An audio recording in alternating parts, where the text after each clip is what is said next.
আমি অনেক ধরনের রোগে ভুগছিলাম। যতগুলো রোগ আমি এখন বলতেও পারবো না। প্রথমত ছিল আমার মেরুদণ্ডের সমস্যা। ডাক্তারের কাছে গেছি, ডাক্তার বলছিল আমাকে প্যারালাইজড হয়ে যাবে। আমার হাজব্যান্ড অনুপায় হয়ে চিটাং আমাকে অপারেশন করে, কিন্তু অপারেশন করেও আমি ভালো হই নাই। লাস্ট পর নিরুপায় হয়ে 2021 সালে স্যারের ভিডিও দেখে আমার এক বান্ধবীর মাধ্যমে আমি স্যারের ভিডিওগুলো ফলো করে আমি সে মেরুদণ্ড অপারেশনের রোগী ডাইরেক্ট প্যারালাইজড হয়ে যাবে আমাকে বলছিল। আমি এখন আল্লাহর রহমতে সুস্থ, আলহামদুলিল্লাহ। আমি এখানে না এসে শুধু স্যারের ভিডিও দেখে আমি ভালো হয়ে গেছি। আসসালামু আলাইকুম। ওয়ালাইকুম আসসালাম। আমার নাম রোকসানা, আমার বাড়ি বাগেরহাট জেলা কচুয়া থানা। না, আমাদের বাড়ি না, গোপালপুর গ্রাম। ওরে বাপরে। আমি অনেক ধরনের রোগে ভুগছিলাম। যতগুলো রোগ আমি এখন বলতেও পারবো না। প্রথমত ছিল আমার মেরুদণ্ডের সমস্যা। ডাক্তারের কাছে গেছি, ডাক্তার বলছিল আমাকে প্যারালাইজড হয়ে যাবে। আমার হাজব্যান্ড অনুপায় হয়ে চিটাং আমাকে অপারেশন করে, কিন্তু অপারেশন করেও আমি ভালো হই নাই। লাস্ট পর নিরুপায় হয়ে 2021 সালে স্যারের ভিডিও দেখে আমার এক বান্ধবীর মাধ্যমে আমি স্যারের ভিডিওগুলো ফলো করে আমি সে মেরুদণ্ড অপারেশনের রোগী ডাইরেক্ট প্যারালাইজড হয়ে যাবে আমাকে বলছিল। আমি এখন আল্লাহর রহমতে সুস্থ, আলহামদুলিল্লাহ। আমি সকাল বিকেল গ্যাস্ট্রিকের ওষুধ খেতে হতো। গোসল করে বের হওয়ার পরে আমার ফোঁটা ফোঁটা প্রস্রাব পড়তো। আলহামদুলিল্লাহ, আমি এই সমস্ত কঠিন কঠিন রোগ থেকে এখন সুস্থ, শুধুমাত্র স্যারের ভিডিও দেখে। আমি কোনোদিন এখানে আসিনি, আজকে প্রথম আসছি। মাশাআল্লাহ মাশাআল্লাহ, এটা তো বিরাট ব্যাপার। তার মানে এখানে একটু কথা বলি যে যদি আপনার সুস্থ হওয়ার ইচ্ছা থাকে, আপনি চাইলে দূর থেকেও সুস্থ হতে পারবেন। আমার এই ভিডিওটা এখন এই মুহূর্তে সারা পৃথিবীর সব জায়গা থেকে একত্রিতভাবে লাইভে যাচ্ছে, ইউটিউব এবং ফেসবুক থেকে। এখন কেউ কানাডা বসে, কেউ আমেরিকাতে বসে, কেউ রাশিয়াতে বসে, বুঝতে পারছেন, কেউ সৌদি আরব বসে, সিঙ্গাপুর বসে, সবাই আপনি যে যেখানে আছে সে ওখান থেকে শুধু দেখবে না, দেখে মেনে ভালো হয়ে যাবে, এখানে আশাই লাগবে না, এরকম। আমার এই দীর্ঘ 5 বছরের শুধু একটা আশা ছিল, স্যার আমার শ্রদ্ধেয় বড় ভাই, আমার একই থানার এবং সম্মানিত স্যার, স্যারের পাশে দাঁড়িয়ে আমি একটু বলবো যে স্যার আমি আপনাকে ফলো করে আমি ভালো হয়েছি। আলহামদুলিল্লাহ আলহামদুলিল্লাহ। আজকে যখন আমি চিটাং থেকে ভোরে এসে নামছি গাড়ি থেকে, আফতাবনগর দেখে আমার মনটা এমনভাবে ভরে গেছে, হয়তো আমার জীবনে এটাই ছিল প্রথম একটা গর্ব যে আমি স্যারের কাছে যাচ্ছি বা স্যারের কাছে আসতে পেরেছি। আল্লাহর কাছে লাখো কোটি শুক্রিয়া। বোন একটু তো অপেক্ষা করেন, আপনারা কেউ আফতাবনগর এখানে আসেন? দেখেন, আপনি আফতাবনগর দেখে যে খুশি হয়ে গেছেন যে জাহাঙ্গীর কবির এখানে থাকে, আপনার কত ভালো লাগছে, কারণ আপনি চিটাগাং থেকে আসছেন। আর এখানে আফতাবনগরবাসী একজনও নাই, তার মানে ভাইবেন না যে তুই বাদ, হ্যাঁ, তার মানে ভাইবেন না যে এরা সব ভালো হয়ে গেছে। হ্যাঁ, এরা সব ভালো হয়ে গেছে, তুই তো রুগী নেই এখন। স্যার আমার একই থানার, কিন্তু আমার স্যারের জন্য এত গর্ব লাগে সেটা আমি ভাষায় প্রকাশ করতে পারবো না। স্যারকে নিয়ে আমি এত গর্ব করি, আমি যেখানে যাই, ছাদে উঠি, মহিলাদের সাথে যেখানেই দেখাই, সব জায়গায় শুধু আমি স্যারকে নিয়ে আলোচনা করি, স্যারের কথাই বলি। সবার কাছে একটাই রিকোয়েস্ট যে আমি এখানে না এসে শুধু স্যারের ভিডিও দেখে আমি ভালো হয়ে গেছি। স্যারের প্রোডাক্ট আমার হাজব্যান্ড নিয়ে দেয়। আমার হাজব্যান্ড উনি আমার সামনে আছে, যেহেতু ওনার প্রশংসা সামনে করতে পারতেছি না, কিন্তু তারপরেও বলতে চাচ্ছি যে আল্লাহ যেন সবাইকে এরকম একটা হাজব্যান্ড দেয়।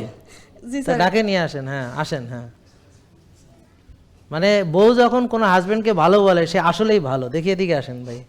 বাবা রে বাবা, একটা ভালো হাজবেন্ড পাওয়া গেছে, এই পৃথিবীতে আছে এক পিস, এরকম পাওয়া যায় না সাধারণত। সবাই জোরে ওনাদের জন্য। সবাইকে অসংখ্য ধন্যবাদ। জেকে লাইফ স্টাইলের সকল সৈনিককে অসংখ্য ধন্যবাদ। আমার স্যারের জন্য সবাই দোয়া করবেন। Thank you. আল্লাহ যেন আমার স্যারকে জান্নাতবাসী করেন। আসসালামু আলাইকুম। ওয়ালাইকুম আসসালাম। আমিন। হ্যাঁ স্যার একটু বলি। হ্যাঁ, আসসালামু আলাইকুম রাহমাতুল্লাহি ওয়া বারাকাতুহু। আমরা নিয়মিত স্যারের লাইভ ভিডিওটা সকালে আমরা দেখি। আমার ওয়াইফ যদিও রান্না করেন, রান্না অবস্থায় করেন, স্যারে কিন্তু কথা কথা বলে থাকেন যে মহিলা মা বোনরা যারা আছেন আপনারা রান্না অবস্থায়, পাকঘর অবস্থায় আপনারা ভিডিওটা দেখতে পারেন।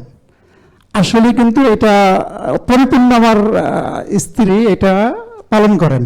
যদিও আমি অফিসে যাই তখন প্রায় 11টা বাজে, স্যারের লাইভ দেখার জন্য আর কিছু সময় থাকেন, ওটা পরবর্তীতে আবার ওটা দেখা হয় আর কি। তবে স্যারের একটা কথাই বিশেষ করে সবসময় বলে থাকেন যে এমন একজন ব্যক্তি আমাদের সামনে কথা বলেন, প্রত্যেকটা কথার ভিতরে আমাদেরকে দ্বীনের দাওয়াত দিয়ে থাকেন। প্রত্যেকটা কথাই আল্লাহ তাআলার নবী করিম সাল্লাল্লাহু আলাইহি ওয়াসাল্লাম যেটা চাচ্ছেন, যেভাবে আমাদেরকে চলার জন্য বলেন, ঠিক ওইভাবেই বলে থাকেন। সো একটা কথা বলতে চাচ্ছি যে মানব জাতির সুখ শান্তি কামনা একমাত্র দিন মানার ভিতরে, মানে দিন কি ভাই? আল্লাহ তাআলার হুকুম, নবী করিম সাল্লাল্লাহু আলাইহি সাল্লামের তরিকা। তো আমাদের স্যার এমন একজন ব্যক্তি আমরা পাইছি যা আমরা বলে যে মক্কার মানুষ হজ পায় না। আজকে যদি এই যে আমাদের যে কে লাইফস্টাইল যদি স্যার যদি আজকে বাংলাদেশে না থেকে সে যদি বেশি না আমাদের পার্শ্ববর্তী যে ইন্ডিয়া যদি এই লাইফস্টাইলটা স্যার যদি ওখানে যদি তৈরি করতো, কিন্তু আমাদের পক্ষে সম্ভব হতো না স্যারের সামনে গিয়ে বা স্যারের কোনো একটা প্রোডাক্ট নেওয়া বা কোনো কিছু করা। আমাদের হয়তো আমরা মোস্ট কয়েকজন, হয়তো 100%-এর ভিতরে হয়তো 205 জন যেতে পারতাম। তো আমাদের কাছে এটা লক্ষ কোটি কোটি শুকরিয়া আদায় করে আমরা শেষ করতে পারবো না। আল্লাহ মাহমুদুল আলমিনের কাছে এইটাই দোয়া করি স্যারের হায়াত দারাজ করুক, এবং স্যারের প্রতি আমাদের সকলেরই সবসময় নামাজ পড়ে যে কোনো কথার ভিতরে যে কোনো বিষয় নিয়ে স্যারের জন্য আমরা সবাই দোয়া করবো, আমরা দোয়া করি স্যার জন্য আল্লাহ তাআলা সুস্থতা কামনা করেন। আসসালামু আলাইকুম ওয়া রাহমাতুল্লাহি ওয়া বারাকাতুহু। আপনার স্ত্রীর জন্য আরেকটা কথা বলা হয় না স্যার, আমার টুয়েন বেবি আমরা নিয়ে আসছি একমাত্র ওনারা আমাদের সাথে একমত, হ্যাঁ, যেন আমরা এক পরিবার, পুরো পরিবারটা যেন আমরা যে কে লাইফস্টাইল মেনে সুস্থ থাকতে পারি। আলহামদুলিল্লাহ, হ্যাঁ, স্যার বলেন যে আমরা মরবো কিন্তু সুস্থ অবস্থায় মরবো, ইনশাআল্লাহ। কিন্তু অসুস্থ অবস্থায় আরেকজনের ঘাড়ের উপরে চড়ে মরবো না। ইতিমধ্যে একটু স্যার কথা বলছি, আমার একজন সাথী ভাই আলহামদুলিল্লাহ উনি খুব ব্যস্ত মানুষ, খুব ব্যস্ত।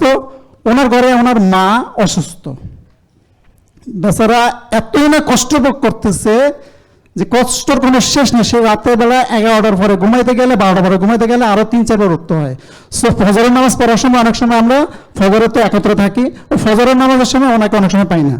তো আমরা দুঃখ প্রকাশ করি যে আসলে যদি রাতের বেলা ঘুমের পরে, 12টার পরে ঘুমের পরে যদি 3-4 বার যদি তার 5-6 বার যদি ঘুম থেকে উঠতে হয়, তাহলে আসলে ফজর নামাজে তার সমস্যা ঘটে যায়। তো আসলে এটা বলার উদ্দেশ্য এটাই, সে অসুস্থ মা নিয়ে সে চলতেছে। আজকে সে সুস্থ মা যদি থাকতো মরে যাবে, অসুবিধা না, আল্লাহ তাআলা হায়াত যে কদিন দিচ্ছে মরে যাবে, মরবো কিন্তু সুস্থ অবস্থায় মরবো। আমি এই কথাটা আমার বন্ধু বান্ধব যারা আছে তাদেরকে বলার চেষ্টা করি, আশা করি সবাই এটা নিয়ে মানার চেষ্টা করবে ইনশাআল্লাহ। আসসালামু আলাইকুম ওয়া রাহমাতুল্লাহি ওয়া বারাকাতুহু। ওয়ালাইকুম আসসালাম, জাযাকাল্লাহ।